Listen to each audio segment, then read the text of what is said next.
नमस्कार प्रिय विद्यार्थियों, हम देख रहे थे क्लास 12 का जो चैप्टर नंबर 2 है हमारा सॉल्यूशन विलियन।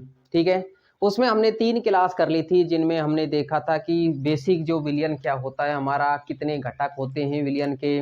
उसके अलावा हमने देखा था कि जब विलियन तैयार कर रहे हैं तो उसकी जो सांद्रता है वो सांद्रता कितनी होती है। ठीक है, उसके बाद में हमने देखा था कि सांद्रता की इकाइयाँ होती है हमारी, जैसे हमने पढ़ा था मोलरता हो गया, मोललता हो गया, उसके अलावा मोल भिन्न हो गया हमारी। ठीक है, उसके बाद हमारा नेक्स्ट टॉपिक चालू होता है यहाँ पर विलेयता। ठीक है, विलेयता से क्या समझते हैं? देखो, विलेयता का मतलब क्या होता है, हम क्या बना रहे हैं दोस्तों? विलियन बना रहे हैं।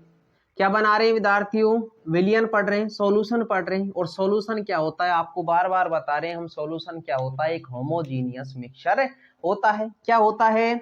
सहमांगी मिश्रण होता है। क्या होता है दोस्तों? सहमांगी मिश्रण होता है। अब सहमांगी मिश्रण से विलेयता का क्या मतलब है? हमने सांद्रता देखी थी पिछली क्लास में। क्या देखी थी दोस्तों? सांद्रता देखी थी। ठीक है, अब सांद्रता का मतलब क्या होता था हमारा कि हम क्या कर रहे हैं, एक निश्चित क्या लिया हमने, विलयन लिया हमने, विलायक लिया, उसमें क्या बोल रहे थे कि विलय की कितनी मात्रा घुलनशील है। क्या है? विलय की कितनी मात्रा घुलनशील है, वो क्या कहलाती है? हमारी सांद्रता कहलाती है। अर्थात विलय की मात्रा अपॉन विलयन की मात्रा इंटू हम क्या कर रहे थे, 100 कर रहे थे प्रतिशतता में, और विलयन में क्या कर रहे थे, जैसे हमने मोलरता देखी थी। मोलरता क्या होती है कि 1 लीटर विलयन में, किसमें दोस्तों? 1 लीटर विलयन में, 1 लीटर विलयन में उपस्थित विलय के मोलों की संख्या क्या कहला रही थी? हमारी मोलरता कहलाती है। ठीक है, तो अब देखते हैं हम विलेयता। विलेयता से मतलब क्या है? विलेयता का तात्पर्य होता है हमारा घुलनना। क्या होना? घुलना या घुलनशील होना। प्रिय विद्यार्थियों, घुलनशील कौन होगा? कौन होगा घुलनशील? विलायक में क्या होगा हमारा? विलयन कैसे तैयार होता है? विलय प्लस विलायक मिलकर, विलय प्लस विलायक मिलकर। ठीक है बच्चों, पता है इतना तो हम विलय प्लस विलायक से क्या बना रहे हैं? विलयन बना रहे हैं। ठीक है, अब घुलेगा कौन? विलय डालेंगे, कम मात्रा में होगा हमारे पास में, विलायक होगा। मान लेते हैं हमने विलायक लिया 100 ग्राम। कितना लिया? 100 ग्राम। ठीक है, अब एक निश्चित ताप पर हमने क्या किया, एक निश्चित क्या है? ताप है। क्या है दोस्तों? निश्चित ताप है। अब इस निश्चित ताप पर हम क्या कर रहे हैं, देखो समझना, विलेयता एक बार में समझ में आ जाएगी। हमने क्या लिया, जैसे हमने सांद्रता में 1 लीटर विलयन लिया था, 1 किलोग्राम विलायक लिया था, उसी प्रकार से हम जो हमारी विलेयता है, विलेयता का मतलब घुलना या घुलनशील होना। घुलनशील कौन होगा? विलायक और विलय है हमारे विलयन में, और विलय और विलायक है तो ये दोनों ही घुलनशील होगा। अर्थात विलायक अधिक मात्रा में है, विलय हमने डाला और हमने क्या किया, उसको घुमाया, तो एक पात्र में हमने क्या ले लिया। देखो विलेयता से मतलब क्या, हमने एक पात्र में लिया 100 ग्राम विलायक। क्या लिया? 100 ग्राम विलायक ले लिया, जल ले लिया, मान लो क्या ले लिया? जल ले लिया। अब इस जल में क्या करते हैं हम, देखो कुछ एक निश्चित मात्रा में क्या डाला, मान लो चीनी डाली। क्या डाली? चीनी डाली या नमक डाला। तो एक निश्चित ताप पर ध्यान रखना है कि इससे अपना मतलब क्या है, इससे मतलब ये है कि किसकी? चीनी की अधिकतम मात्रा। क्या? अधिकतम मात्रा। अर्थात घुलना, घुलने का मतलब है हम घोल रहे हैं कि वह चीनी की वह अधिकतम मात्रा जो किसमें घुल जाए, हमारी 100 ग्राम विलायक में घुल जाए। क्या कहलाती है? विलेयता कहलाती है, सॉल्युबिलिटी कहलाती है। ठीक है, तो आ रहा है समझ में मतलब क्या हुआ इसका? मान लो दूसरा पात्र लेते हैं। देखो हमने एक पात्र लिया, ठीक है, अब इसमें क्या भर लिया हमने? पानी भर लिया, पानी ले लिया, और पानी की मात्रा ले ली यहाँ पर 100 ग्राम। क्या ले ली? 100 ग्राम। विलेयता से मतलब समझना हमारा मतलब क्या है विलेयता से। अब इसमें क्या मिला दिया हमने? मान लो NaCl, नमक मिला लिया। NaCl मिला सकते हैं, NaOH मिला सकते हैं हम, इसके अलावा चीनी मिला सकते हैं। अर्थात हमको कम मात्रा में मिलाना है, कोई विलेय पदार्थ मिलाना है। अब उस विलेय पदार्थ यहाँ पर डाला। ठीक है, अब डाला कितना?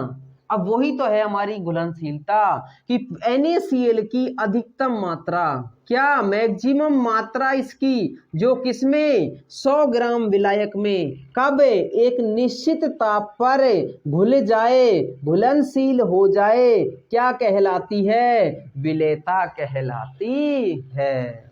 आशा करता हूं कि समझ में आया होगा हमारी विलेयता से मतलब क्या है कि एक किसकी, किसी पदार्थ की या फिर विलेय की वह अधिकतम मात्रा जो एक निश्चित ताप पर 100 ग्राम विलायक में घुल जाए क्या कहलाती है? विलेयता कहलाती है। ठीक है, आ रहा है समझ में कि विलेयता से हमारा मतलब क्या है? देखो परिभाषा लिखते हैं, इसका तात्पर्य क्या है हमारा? घुलना या घुलनशील। एक निश्चित ताप पर किसी पदार्थ की, किसी पदार्थ की, अब पदार्थ से मतलब क्या है हमारा?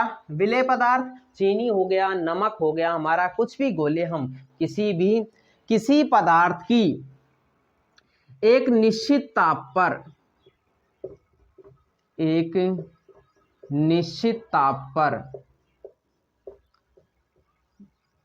किसी 100 ग्राम विलायक में, किसी 100 ग्राम विलायक में अधिकतम घुलनशील मात्रा में, अधिकतम घुलनशील मात्रा क्या कहलाती है? विलेयता कहलाती है। या ऐसे लिख सकते हैं कि किसी पदार्थ की अधिकतम वह मात्रा जो एक निश्चित ताप पर 100 ग्राम विलायक में घुली होती है। ठीक है, मात्रा विलेयता कहलाती है, विलेयता कहलाती, अर्थात सॉल्यूट की वह मैक्सिमम मात्रा, मैक्सिमम अमाउंट ऑफ सॉल्यूट जो किसमें 100 ग्राम जो हमारा सॉल्यूट और क्या बोल रहे हैं हम, विलायक में, ठीक है, तो उसमें क्या हो जाए? सॉल्वेंट में घुल जाए, क्या कहलाती है? हमारी विलेयता कहलाती है। अब देखो, अब विलेयता को हम दो भागों में बांटते हैं दोस्तों। यहां से क्या करते हैं? दो भागों में बांटते हैं विलेयता। अब दो भागों में बांटने से मतलब क्या है हमारा? देखो यहां पर मान लेते हैं हम दो पात्र लिए, दो भागों में बांटने का मतलब समझो हमारा, ये दो पात्र लिया हमने, ठीक है, एक पात्र ये है, एक पात्र हमारा, ठीक है।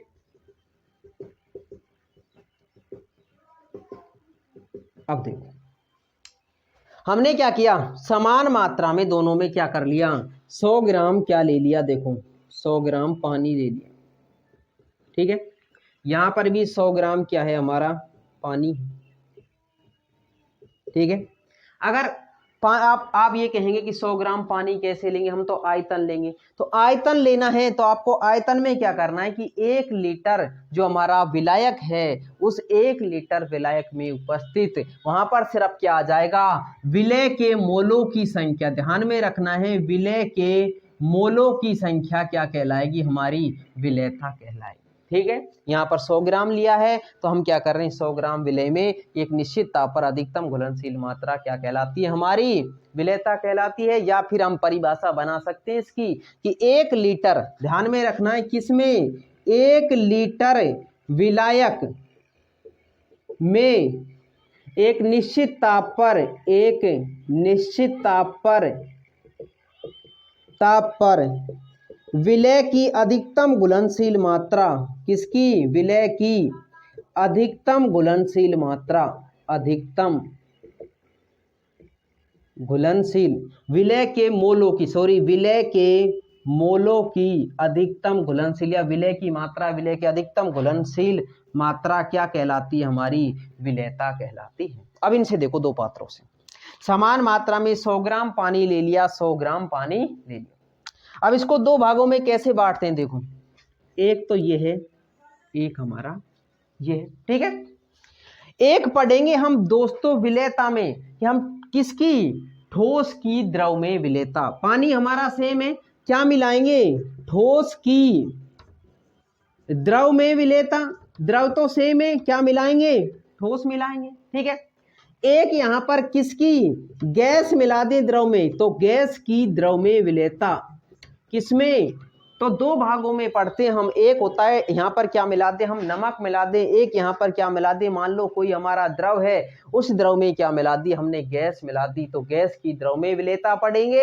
और एक क्या पढ़ेंगे प्रिय विद्यार्थियों, हम पढ़ेंगे ठोस की द्रव में विलेयता। ठीक है, तो देखो अब देखो पहले पढ़ते हैं हम ठोस की द्रव में विलेयता। इससे आगे भी हमारा देखो कैसे समझेंगे हम ठोस को द्रव में विलेयता। ठोस क्या होगा हमारा, इसमें देखेंगे हम विलेयता में प्रभावित करने वाले कारक। ठोस है, ठीक है, और एक क्या है, गैस है। तो पहली पढ़ते हैं हम ठोस की द्रव में विलेयता। देखो पहली आती है हमारी ठोस की द्रव में विलेयता। ठोस की द्रव में विलेयता। देखो प्रिय विद्यार्थियों, हम क्या कर रहे हैं, एक 100 ग्राम हमने पानी ले लिया, उसमें क्या मिला रहे हैं, मान लो नमक मिला रहे हैं। ठीक है, क्या कर रहे हैं, नमक मिला रहे हैं। तो अपने दैनिक जीवन में देखा होगा, एक पात्र ले लिया हमने, इसमें क्या मिला रहे हैं, हमारा पानी है, पानी में हम चीनी मिला दे, नमक मिला दे, मान लो चीनी मिला रहे हैं, सभी के घरों में होगा ये, चीनी मिलाया होगा पानी में, पानी को एक निश्चित ताप पर हमने चीनी की अधिकतम घुलनशील मात्रा क्या कहलाती है, हमारी ठोस की द्रव में विलेयता कहलाती है। अर्थात एक निश्चित ताप पर ठोस की अधिकतम मात्रा 100 ग्राम किसमें, द्रव में घुली हुई हो, या 1 लीटर विलयन में उपस्थित किसकी, विलय की या ठोस के मोलों की संख्या या मोलों की घुलनशील मात्रा हमारी क्या कहलाती है, ठोस की द्रव में विलेयता कहलाती है। ठीक है, देखो विद्यार्थियों अब इसमें आएगा ठोस की द्रव में विलेयता किसे कहते हैं। तो ठोस की द्रव में विलेयता किसे कहते हैं हम, कि एक निश्चित ताप पर हम क्या कर दें, 100 ग्राम विलायक में उपस्थित, एक निश्चित ताप पर, निश्चित ताप पर 100 ग्राम विलायक, और विलायक भी क्या है, हमारा द्रव है। ठीक है, क्योंकि क्या पढ़ रहे हैं हम, ठोस की द्रव में विलेयता पढ़ रहे हैं। विलय की उपस्थित 100 ग्राम विलायक में उपस्थित या घुलनशील में ठोस की अधिकतम घुलनशील, अधिकतम घुलनशील मात्रा ठोस की द्रव में विलेयता कहलाती है। ठोस की द्रव में विलेयता कहलाती है, विलेयता कहलाती। प्रिय विद्यार्थियों इतना समझ में आया होगा हमारा विलेयता से मतलब क्या है और यहाँ पर ठोस की द्रव में विलेयता क्या है। ठीक है, अर्थात हम किसमें देखें, अगर इसको आयतन ले हम, तो आयतन से क्या समझेंगे हम, कि ठोस की किसकी, 1 लीटर क्या है हमारा, द्रव है, यहाँ पर क्या ले रहे हैं हम, विलायक क्या है, द्रव है। तो 1 लीटर हमारा विलयन में उपस्थित ठोस पदार्थ के मोलों की संख्या भी क्या कहलाती है, हमारी ठोस की द्रव में विलेयता कहलाती है। ठीक है, अब आता है हमारा इसका मेन पॉइंट, प्रभावित करने वाले कारक। देखो दोनों में आएगा हमारा कि विलेयता को प्रभावित करने वाले कारक, प्रभावित करने वाले कारक, करने वाले कारक। अब इनसे मतलब क्या है, इनसे मतलब है हमारा कि हम क्या कर रहे हैं, विलेयता में विलय घोल रहे हैं, विलायक में विलय घोल रहे हैं, और हमको देखना है कि जो प्रभावित करने वाले कारक हैं हमारी विलेयता को, वो क्या क्या कारक हो सकते हैं। देखो पहला नंबर पे आता है कि ये पानी है हमारा, क्या है, द्रव है हमारा, पानी है हमारा, इस द्रव में क्या करना है हमको, चीनी मिलानी है, अर्थात ठोस पदार्थ मिलाना है। क्या मिलाना है, ठोस पदार्थ मिलाना है। अब आपने सीखा होगा 11th में भी कि इनकी क्या होती है प्रकृति। पहला आता है प्रभावित करने वाला कारक प्रकृति, किसकी, विलय विलायक की प्रकृति। देखो विलय विलायक की प्रकृति, विलायक की प्रकृति। प्रिय विद्यार्थियों प्रकृति से मतलब क्या है, क्या है प्रकृति से मतलब? अब प्रकृति से मतलब 11th में पढ़े के आए होगे, एक शब्द सुना होगा ध्रुवीय, एक शब्द सुना होगा अपने अध्रुवीय। सुना है? सुना होगा। देखो नहीं सुना तो यहां पर देखते हैं। प्रकृति से एक लाइन में समझे प्रभावित करने वाले कारक में विलय विलायक की प्रकृति को एक शब्द में समझते हैं। देखो कैसे? जो जैसा है, जो जैसा है उसी में घुलता है, उसी में घुलता है। अब देखो एक लाइन में, जो जैसा है उसी में घुलता है, ठीक है। अब इससे मतलब क्या है हमारी प्रकृति में? हमारा मतलब तो क्या हो गया, जो जैसा है उसी में घुलता है, अर्थात विलय विलायक की प्रकृति अगर समान है तो विलयता बढ़ जाएगी, और अगर विलय विलायक की प्रकृति असमान है तो हमारी विलयता क्या हो जाएगी? घट जाती है। अब इस प्रकृति से मतलब देखो, मान लो हमने क्या किया, पानी लिया और उस पानी में क्या मिला दिया दोस्तों हमने, यहाँ पर अगर पानी में चीनी मिला है आसानी से घुल जाएगी। मान लो चीनी नहीं मिला के हम यहाँ पर NaCl मिला रहे हैं, क्या कर रहे हैं? NaCl नमक मिला रहे हैं। NaCl को किस में मिलाया? H2O में मिलाया, आराम से घुल जाएगी। लेकिन अगर इसी को हम किस में घोले? बेंजीन में घोले। किसको? कि बेंजीन का सूत्र क्या होता है? C6H6। इस बेंजीन में क्या घोले हम? मान लो नमक घोले, तो ये आसानी से नहीं घुलता है, अर्थात इसकी विलयता क्या हो जाती है? घट जाती है। क्यों घट जाती है? देखो, इनकी हमारा जो भी पदार्थ प्रकृति में पाए जाते हैं दोस्तों, क्या पाए जाते हैं हमारी प्रकृति में? सभी पदार्थ पाए जाते हैं। और पदार्थ किसे कह रहे हैं हम? कि जिनमें क्या होता है, कुछ ना कुछ द्रव्यमान होता है और वो क्या करते हैं? हमारे स्थान घेरते हैं। तो देखो, हम विलय विलायक से मतलब है हमारा, अगर इनकी प्रकृति कैसी हो सकती है प्रिय विद्यार्थियों? दो प्रकार की हो सकती है। एक हो सकती है ध्रुवीय, क्या हो सकती है? ध्रुवीय। और एक हो सकती है हमारी अध्रुवीय। कैसी हो सकती है? अध्रुवीय हो सकती है। एक हो सकती है ध्रुवीय, एक हो सकती है अध्रुवीय। अब इस ध्रुवीय और अध्रुवीय शब्द कहाँ से आ गया? कन्फ्यूज नहीं होना है बिल्कुल भी, साधारण शब्दों में समझे हम तो ध्रुवीय का मतलब होता है जो आसानी से आयनों में टूट जाता है। हमारी बेसिक परिभाषा ये क्या है? आसानी से आयनों में टूट जाता है, आसानी से आयनों में, अर्थात वो क्या रखता है? अपने सिरों पर पॉजिटिव या फिर नेगेटिव चार्ज रखता है। क्या कहलाता है? हमारा ध्रुवीय अणु कहलाता है। जिनमें से क्या हो, हमारे 3-4 मेन जो बेसिक है हम इनसे पहचान करते हैं, और याद भी नहीं रहे, अभी बताएंगे हम 3-4 इनके पहचानने के तरीके। अगर याद नहीं रहे तो ध्रुवीय में क्या देखना है कि जो आसानी से आयनों में टूट जाए वो तो है ध्रुवीय अणु, और जो आसानी से आयनों में नहीं टूटता वो है कैसा? अध्रुवीय अणु। यहाँ पर देखो H2O क्या करेगा? H प्लस और OH माइनस बनाएगा। NaCl क्या करेगा? Na प्लस बनाएगा, Cl माइनस बनाएगा। लेकिन जो C6H6 है हमारा आसानी से आयनों में नहीं टूटेगा, उच्च ताप और दाब की आवश्यकता होती है। आ रहा है समझ में? कि जो आसानी से, बेसिक शब्दों में हमारा ध्रुवीय अणु कौन होगा? जो आसानी से क्या हो जाए? आयनों में विभक्त हो जाए। प्रिय विद्यार्थियों, ध्रुवीय, अगर हम ध्रुवीय को किस में घोलें? ध्रुवीय में घोलें तो हमारी क्या हो जाती है? विलयता बढ़ जाती है। हम समझ क्या रहे हैं यहाँ पर? विलयता समझ रहे हैं प्रिय विद्यार्थियों। अगर ध्रुवीय को ध्रुवीय में घोलते हैं तो हमारी विलयता क्या हो जाती है? बढ़ जाती है। और यही हमने बताया है कि जो जैसा है उसी में घुलता है तो हमारी विलयता बढ़ जाती है। ठीक है। अगर अध्रुवीय को, यहां पर भी समझना है आपको कि अध्रुवीय को अगर अध्रुवीय में घोलते हैं तो हमने बताया कि जो जैसा है उसी में घुलता है, तो अध्रुवीय अध्रुवीय को घोलता है और हमारी विलयता क्या हो जाती है? बढ़ जाती है।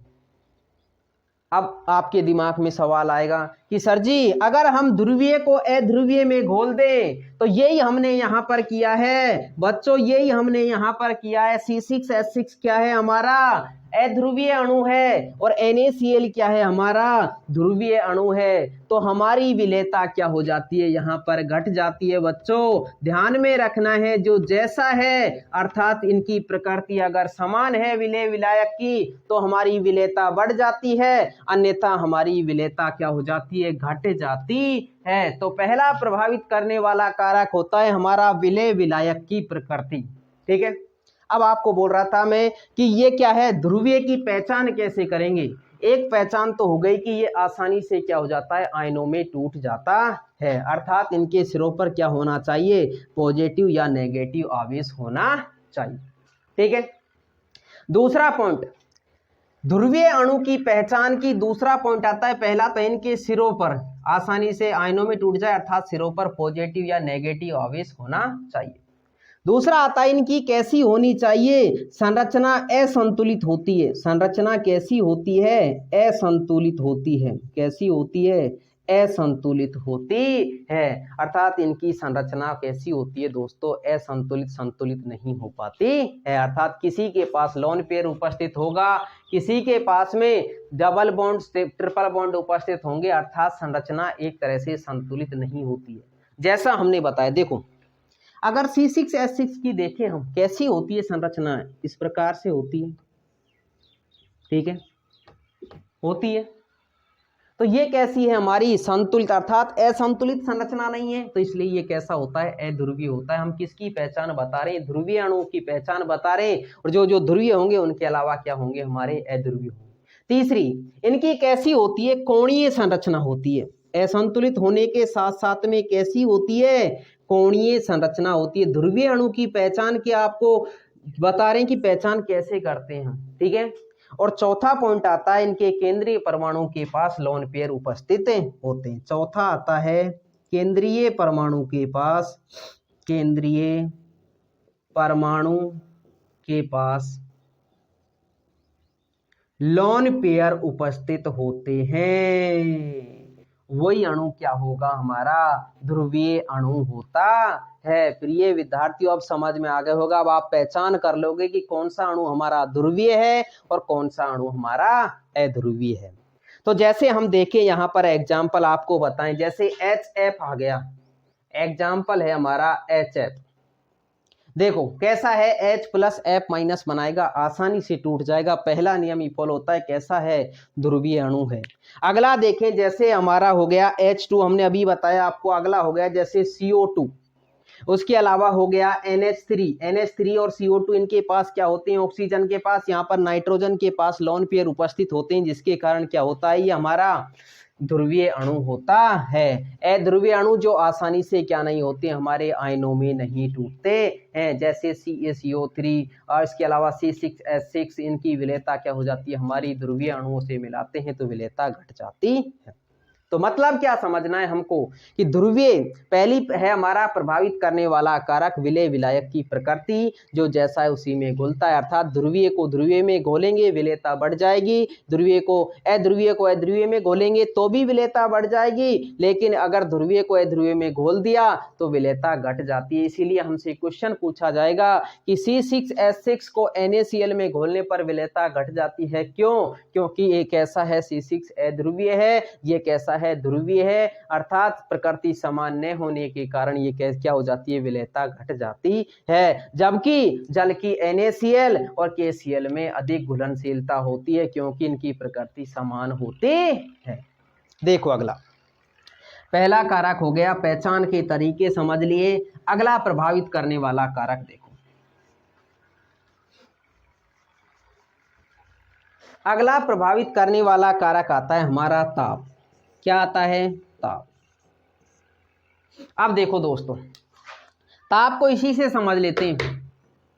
पानी है हमारा, पानी में क्या घोली, चीनी घोली, ठोस पदार्थ घोला हमने, और अगर इसको हम ताप दे दें, क्या दे दें, ताप दे दें, तो आप देखते हैं हमारे दैनिक जीवन में भी कि ये क्या हो जाती है, चीनी जल्दी घुल जाती है, अर्थात इसकी विलेयता क्या हो जाएगी, बढ़ जाएगी। और बढ़ भी क्यों जाएगी, क्योंकि ये कैसी होती है, एक ऊष्मा शोषी प्रक्रम होता है, अर्थात ऊष्मा का क्या करता है, अवशोषण करता है, जिससे विलेयता क्या हो जाती है, बढ़ जाती है।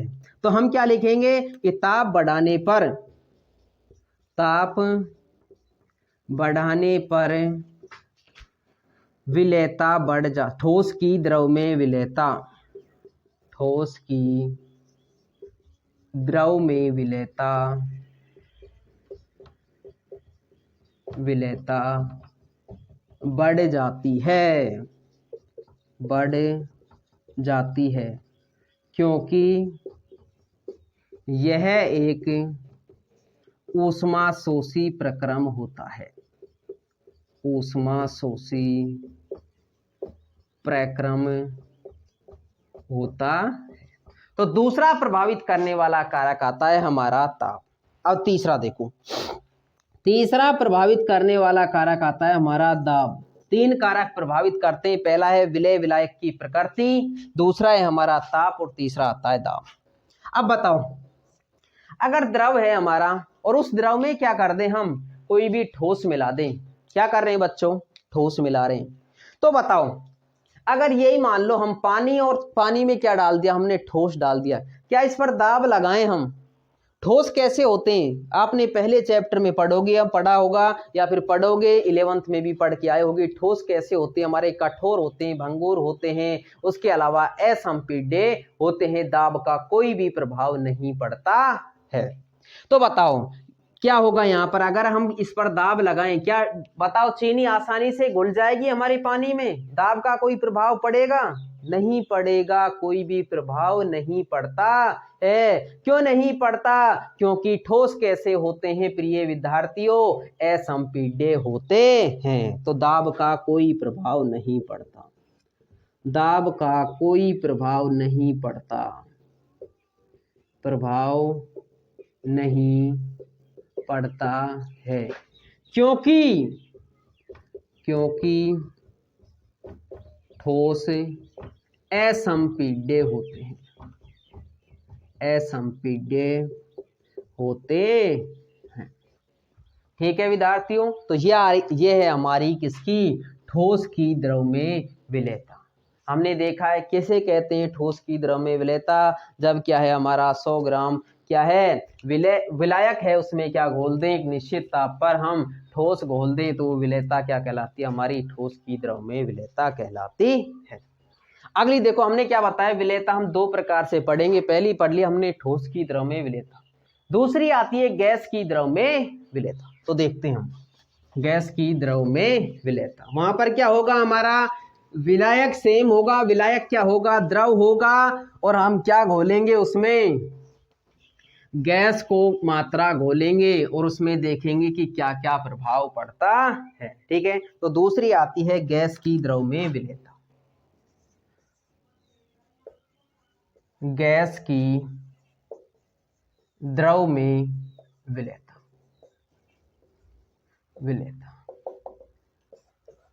गैस की द्रव में विलेयता किसे कहेंगे, जब क्या कर दे हम कि हमारा विलेय क्या है, गैस है, और उसमें क्या विलायक क्या है, द्रव है, उसमें क्या घोल दे हम, गैस की मात्रा घोल दें, तो वो क्या कहलाती है, हमारी गैस की द्रव में विलेयता कहलाती है। ठीक है, अब इसको किससे व्यक्त करते हैं दोस्तों, देखो गैस की द्रव में विलेयता क्या है कि गैस विलेय, गैस को विलेय क्या है हमारा, गैस की अधिकतम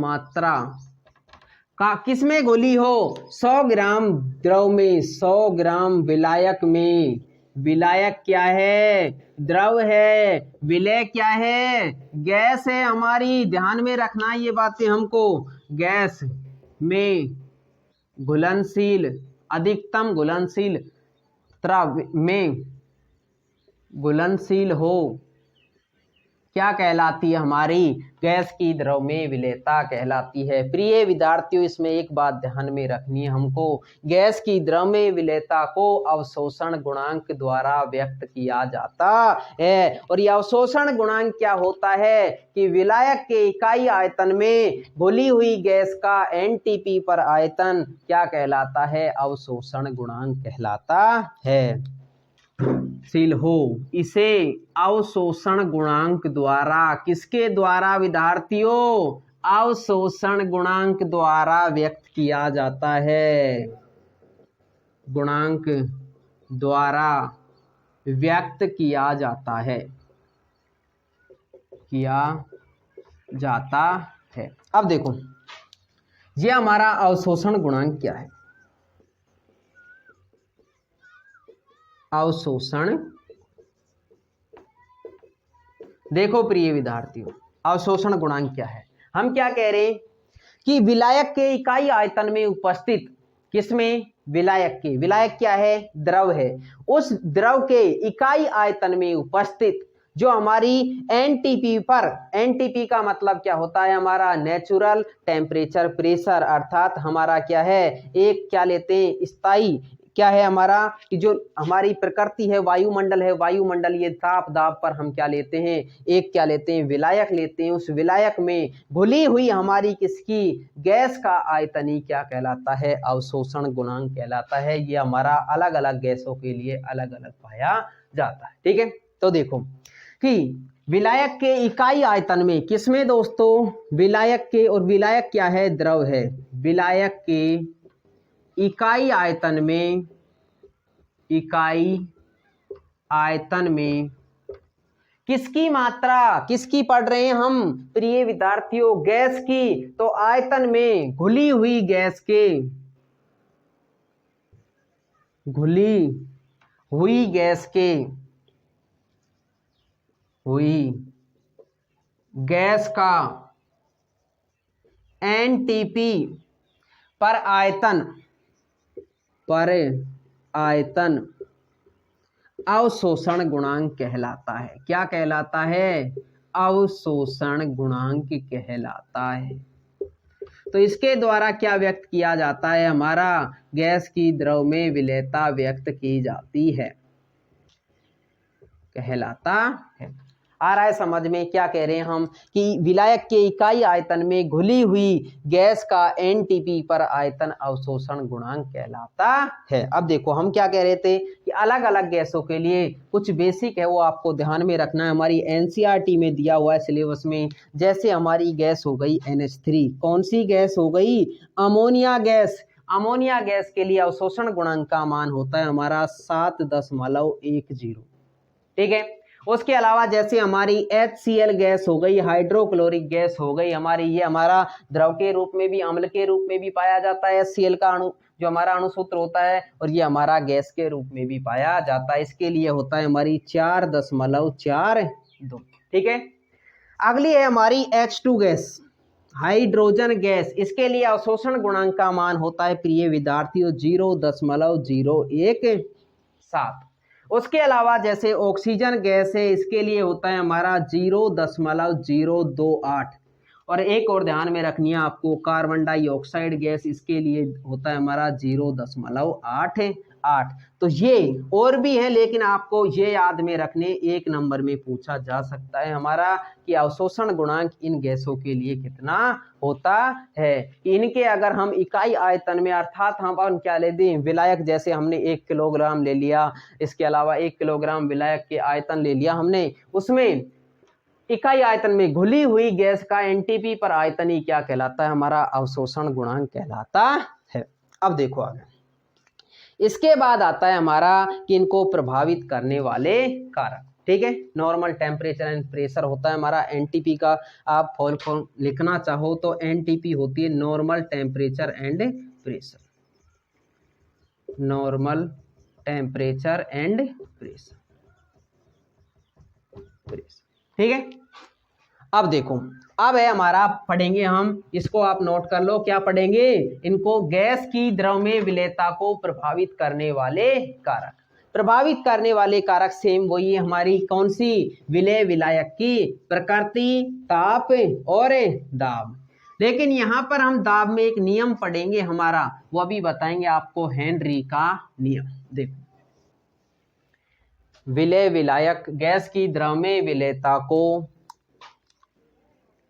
प्रभावित करने वाले कारक, प्रभावित करने वाले कारक। प्रिय विद्यार्थियों, कौन कौन से कारक, 3 है। पहला है हमारा विलेय विलायक की प्रकृति, विलेय विलायक की प्रकृति।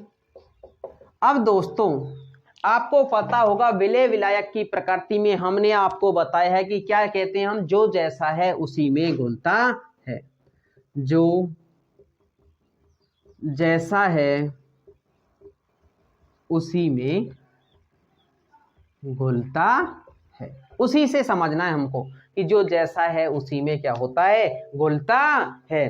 प्रिय विद्यार्थियों, जो जैसे का मतलब है अगर हमारी ध्रुवीय क्या है, गैस है, और ध्रुवीय क्या है, हमारा द्रव है।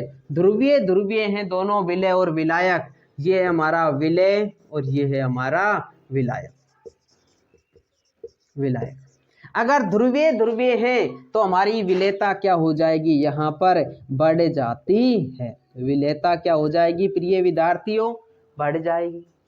अगर अध्रुवीय अध्रुवीय है, क्या है, अध्रुवीय गैस है और अध्रुवीय क्या है, हमारा द्रव है, इनसे हमारा विलयन तैयार हो रहा है, तो प्रिय विद्यार्थियों विलेयता क्या हो जाएगी, बढ़ जाएगी। विलेयता क्या हो जाएगी, बढ़ जाएगी। लेकिन अगर हमने क्या कर दिया, अध्रुवीय तो क्या ले ली, गैस ले ली, और अध्रुवीय क्या ले लिया, द्रव ले लिया, तो विलेयता क्या हो जाएगी प्रिय विद्यार्थियों, घट जाएगी। और एक है अगला कि हम क्या ले लें, ध्रुवीय गैस ले लें और अध्रुवीय क्या ले लें, द्रव ले लें, तो हमारी क्या हो जाएगी, विलेयता घट जाती। क्या हो जाएगी, घट जाती। तो ये समझना है कि जो जैसा है उसी में घुलता है। जैसे ध्रुवीय गैस में क्या आ जाएगी हम, कि किसको, HCl को NH3 गैस में, HCl और NH3 है उनको H2O में अधिक घुलनशील होता है, क्योंकि ये कैसे हैं, ध्रुवीय हैं। ठीक है। उसके अलावा दूसरा कारक देखते हैं हम, दूसरा आता है हमारा ताप। अब देखो दोस्तों क्या कर रहे हैं हम, यहां पर देख लेते हैं क्या कर रहे हैं। एक क्या है, द्रव है, अब इसमें क्या मिला रहे हैं हम, गैस मिला रहे हैं, और क्या दे रहे हैं हम, ताप दे रहे हैं, इसको ताप दे रहे हैं। बताओ, एक तो क्या है, गैस मिलाइए और ताप दे रहे हैं द्रव को, क्या होगा, वाष्प में नहीं बदलेगा, क्या वाष्प में बदलेगा। अर्थात ये प्रक्रम कैसा होगा हमारा, ऊष्मा क्या होगी, बाहर रिलीज होगी, बाहर रिलीज होगी, तो उसे क्या कहते हैं हम, ऊष्मा छेपी। क्या कहते हैं, ऊष्मा छेपी प्रक्रम। और ऊष्मा छेपी में पहले से गैस है वो तो पहले ही बाहर निकल जाएगी, और ये वाष्प के अणु और बाहर निकलने लगेंगे हमारी गैस के रूप में बदल करके। अर्थात विलेयता क्या हो जाती है, हमारी घट जाती है। तो ताप का क्या प्रभाव पड़ता है प्रिय विद्यार्थियों हमारा, कि ये गैस की द्रव में विलेयता ताप बढ़ाने पर क्या हो जाती है, घट जाती है। कैसे घट जाती है, जैसे एग्जाम्पल से समझते हैं हम। H2O जल में क्या घोल दें, कार्बन डाइऑक्साइड गैस घोल दें, तो हमारा क्या बनता है, कार्बनिक अम्ल H2CO3, और ऊष्मा क्या हो जाती है, बाहर निकल जाती है। अर्थात ये प्रक्रम कैसा है, एक हमारा ऊष्मा छेपी प्रक्रम है। अतः क्या हो जाती है, हमारी विलेयता घट जाती है। ठीक है। तो ताप बढ़ाने पर विलेयता किसकी, गैस की द्रव में, गैस की, ध्यान में रखना है, उसमें क्या था, बढ़ रही थी, गैस की द्रव में विलेयता घट जाती है, क्योंकि ऊष्मा छेपी प्रक्रम होता है। ऊष्मा छेपी प्रक्रम मतलब ऊष्मा मुक्त होती है, मुक्त होती। ठीक है। तो ताप बढ़ाने पर क्या होगा, हमारी गैस की द्रव में विलेयता क्या हो जाएगी, घट जाती है। ठीक है। अब देखें हम, तीसरा कारक आता है हमारा, कौन सा, दाब। कौन सा आता है प्रिय विद्यार्थियों, दाब। अब यहाँ पे समझना है हमको, दाब में क्या समझना है। हम वहां पर तो क्या देख रहे थे विद्यार्थियों, कि हमारा ठोस था, ठोस कैसा होता है, असंपीड्य होता है, और असंपीड्य होने के कारण दाब का कोई भी प्रभाव नहीं पड़ता है। लेकिन अगर यहाँ पर देखो, हमारा द्रव है और गैस मिलाई है, जैसे एग्जाम्पल देखो, एग्जाम्पल आपने पिया होगा, कोका कोला की बोतल पी होगी, बहुत आनंद लिया होगा, लेकिन उसमें कभी महसूस किया कि जब हम उसका ढक्कन खोलते हैं तो उसमें तुरंत क्या निकलती है, गैस बाहर निकलती है। अर्थात उसमें दाब देकर के द्रव में क्या भरी जाती है, गैस भरी जाती है। किसमें, सोडा वाटर की बोतलों में जैसे CO2 गैस भरी जाती है, अधिक दाब पर क्या भरी जाती है, CO2 गैस भरी जाती है। ठीक है, तो देखो दाब का क्या प्रभाव होगा।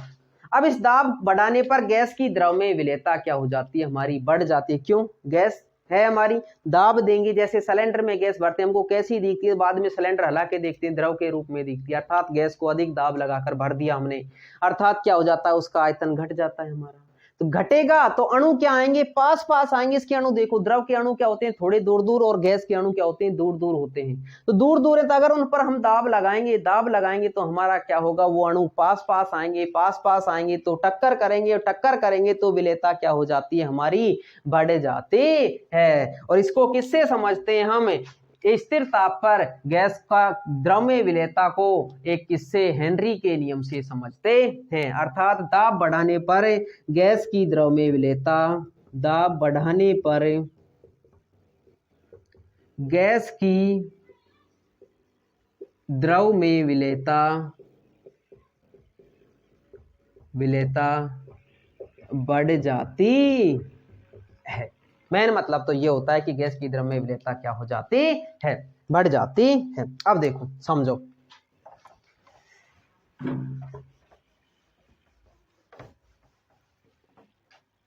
अब देखो एक स्थिर ताप पर, अब इसको किससे समझते हैं हम, हेनरी के नियम से समझते हैं। किसकी, गैस की द्रव में विलेयता को, दाब के प्रभाव को किससे समझते हैं हम, हेनरी के नियम से समझते हैं। तो अगला यहीं पर आता है हमारा हेनरी का नियम। क्या होता है हेनरी का नियम, समझो प्रिय विद्यार्थियों। हेनरी का नियम होता है कि एक स्थिर ताप पर हम क्या करें, किसी भी गैस की मात्रा, किस पर, स्थिर ताप, हमने गैस और द्रव मिला दे, एक स्थिर ताप कर दिया, स्थिर ताप पर गैस की मात्रा लगाए गए दाब के क्या होती है, समानुपाती होती है। इसका मतलब क्या है कि गैस की जितनी मात्रा हम एक स्थिर ताप पर घोल रहे हैं, वो जितना दाब लगाएंगे उस दाब के क्या होती है, समानुपाती होती है। अर्थात स्थिर ताप पर गैस की मात्रा, स्थिर ताप पर गैस की मात्रा लगाए गए दाब के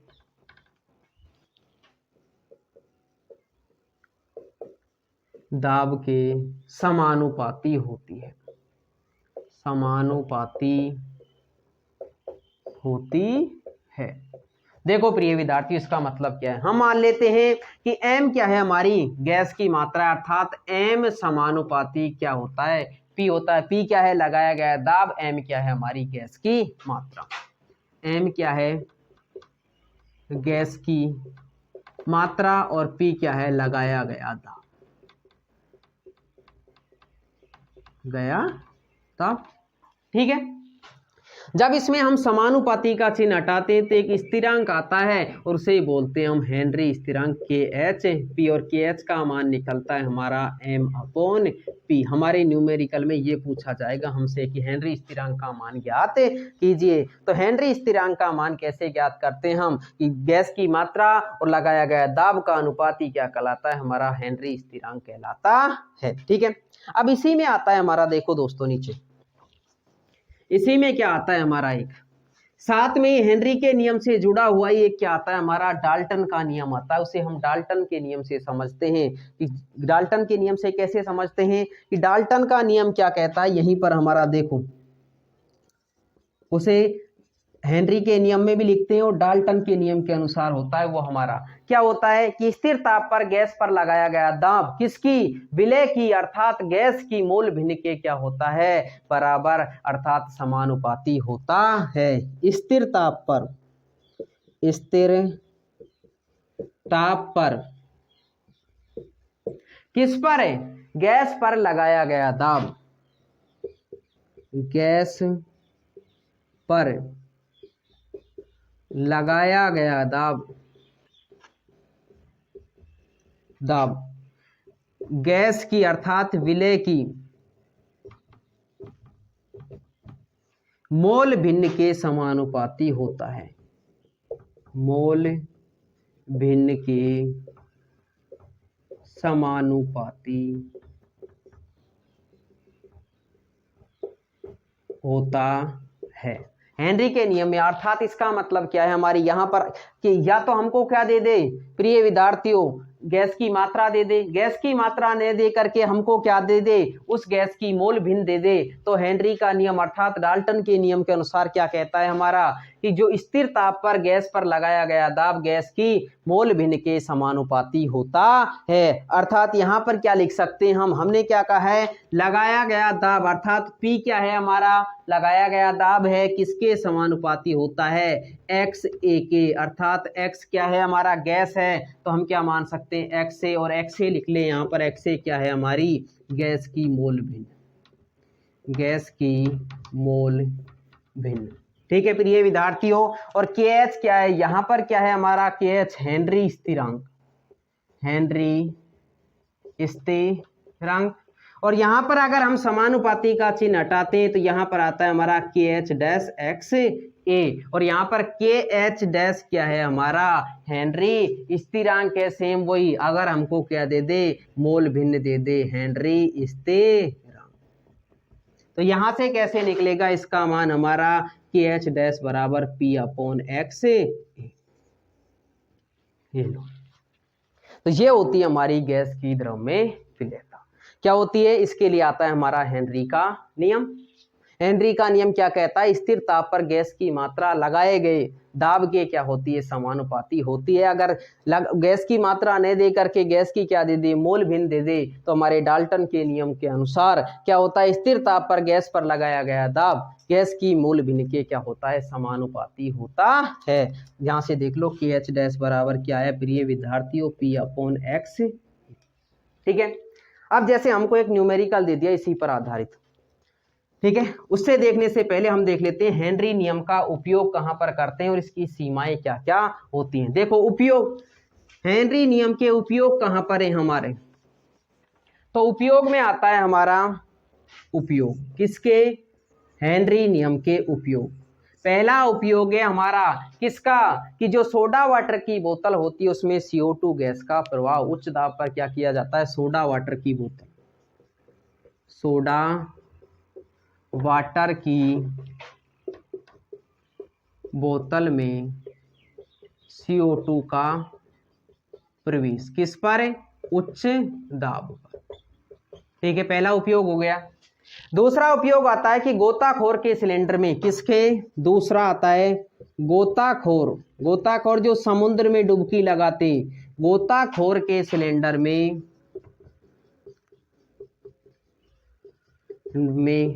O2 प्लस N2 और प्लस में क्या है हमारी H2 गैस का प्रवेश कराया जाता। अब देखो, अरे हम श्वास तो क्या लेते हैं, ऑक्सीजन गैस का लेते हैं।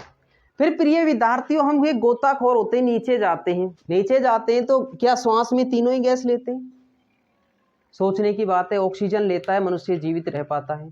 अब यहाँ पर तो ऑक्सीजन भी है, नाइट्रोजन भी है, हाइड्रोजन भी है।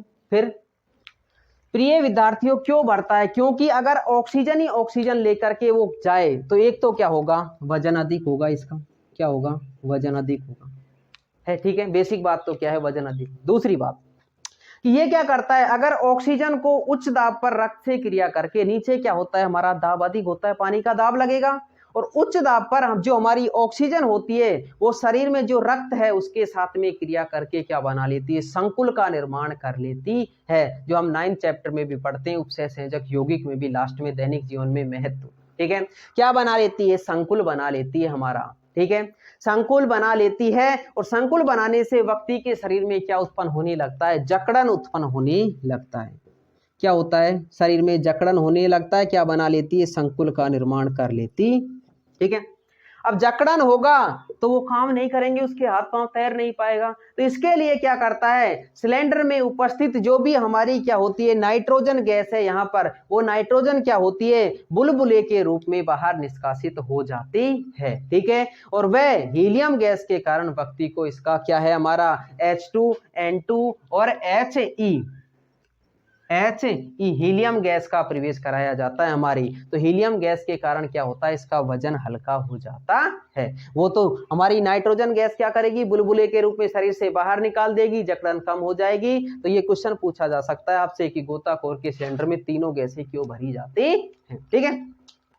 और तीसरा उपयोग आता है हमारा कि जो अधिक ऊंचाई पर रहने वाले व्यक्ति होते हैं, हम नीचे जाते हैं दाब अधिक होता है, ऊंचाई पर जाएंगे तो व्यक्ति में क्या, अर्थात पहाड़ों पर जाते हैं या और भी ऊंचा जाते हैं हम, तो दाब क्या हो जाता है, कम दाब हो जाता है, जिसके कारण ऑक्सीजन की क्या हो जाती है, वहां पर कमी हो जाती है, और जिससे क्या हो जाता है, व्यक्तियों को एनोक्सिया रोग उत्पन्न हो जाता है।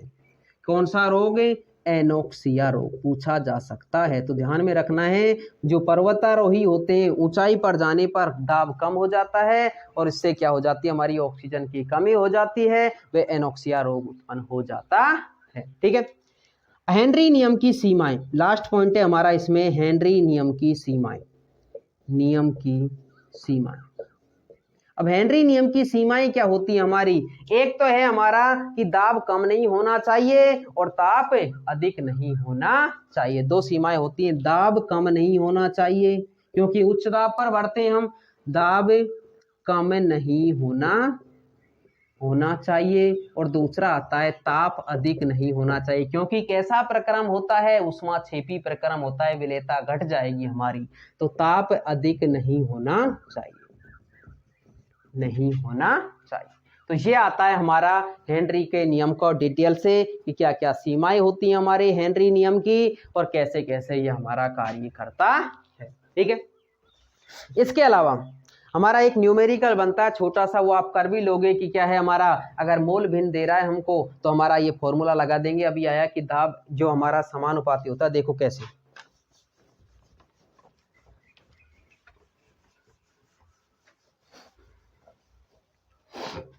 उसको नेक्स्ट क्लास में करेंगे क्योंकि वीडियो हमारी क्या हो जाएगी, बहुत लंबी हो जाएगी, अपलोड करने में दिक्कत आएगी, ठीक है दोस्तों। तो धन्यवाद।